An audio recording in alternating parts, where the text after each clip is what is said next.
I lost everything. I lost my business, my home, my car. I was abducted by aliens. And this is the story of how I got here. 6 years ago, I lost everything. After an insanely messy divorce, I lost my business, I lost my home, my car, and me and my 2 children were left with nothing but the clothes on our backs and a carrier bag full of crap. I somehow managed to rebuild my picture framing business and create a really nice little life for me and my little family. If you stick around, I might even tell you a little story about when I was abducted by aliens. Now, let's get cracking. I'm gonna frame one of my favorite ever photos while I whittle on, so stick around to the end and you can see the final frame. This is a photo of the Calvine Incident, and honestly I think it's one of the most convincing photographs ever taken of a UAP. So why was this photo hidden for 30 years? Nobody officially called it banned, but after the photo was handed to the MOD in 1990, it basically just vanished into government archives. Apparently it was considered important enough to hang above the desk of the MOD's UFO investigator for years, and then the files were sealed. Some people think it showed secret military technology, others think it was something far stranger. Either way, the public wasn't supposed to see it. Back to my story. Long before COVID and the divorce, I was a picture framer. Now, I actually graduated as a picture framer in 2004 when I was 18, which you can do the maths. Since then, I worked in galleries and picture framers all over the world, from London to San Francisco, Bristol, you name it, I've worked there.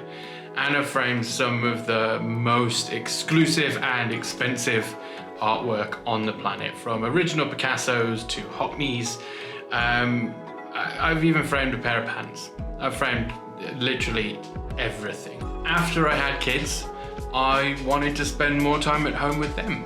So I started my own picture framers from my own home studio. And that's where everything went wrong. Now, I'm not going to go into details, but ultimately, when the marriage broke down, me and my 2 children, who were 5 and 2 at the time, were left homeless. COVID hit, and we all went into a full lockdown. I was living in a tiny room, sharing it with my 2 kids, and I had no way of rebuilding my business. There's no way I could frame pictures out of a tiny room with 2 children. So the only way forward was to go online. So I created an Etsy site and I started selling my own prints on Etsy. Eventually that snowballed into having over 300 products listed on Etsy and eBay and on Amazon. But even after I managed to move into a new house, my office was still just a desk at the bottom of my bed. Eventually, I made enough money to buy some new machinery, and I started making frames in my kitchen, on the kitchen countertops. And then I could sell the prints that I was selling on Etsy, framed. So finally, after 6 years of graft, the business and my life are stable, and I can make some really exciting decisions about where I want the business to go. I'm going to focus on quality, one-off pieces of things that really interest me, like photography, horror, and this is my personal favorite, UFOs, UAPs, and the extraterrestrial phenomenon. I'm going to try and make a new video on here every week or so, just detailing something new and exciting. Like this week we've got the Calvine Incident. And then immediately after I publish that video, the print and the frame will be available to buy directly from my website. So please follow the channel, like, subscribe, follow us on all the usual socials just to see what exciting stuff comes up.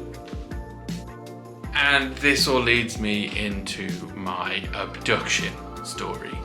But a few years ago, I live in a terraced house and my bedroom is in the attic. Around about 3 o'clock in the morning, I woke up and I remembered a dream. I was inside a spacecraft and it was very much like the kind of Bob Lazar sport model style. It was very shiny, it was quite cramped. There was the two little chairs, and I could see at the front of the craft, out the window, and as I looked out and down, I could see through my bedroom window, and in my bed was me. I was lying there in my bed and I could see it clear as day. And I remember feeling like, this isn't a dream. It's real, I can feel it. And then all of a sudden, the craft shut off and I woke up. And I woke up in pitch black, and I could remember every single element of what had happened. Now, I don't know if that's real. I don't know if it was just a cool dream. I don't know if it was lucid dreaming, but I would like to think that I was on the Bob Lazar sport model craft and I was abducted. Who knows? So here it is, the Calvine Incident, framed in a beautiful hand-finished oak frame with UV invisible glass, now available at foxyframing.com.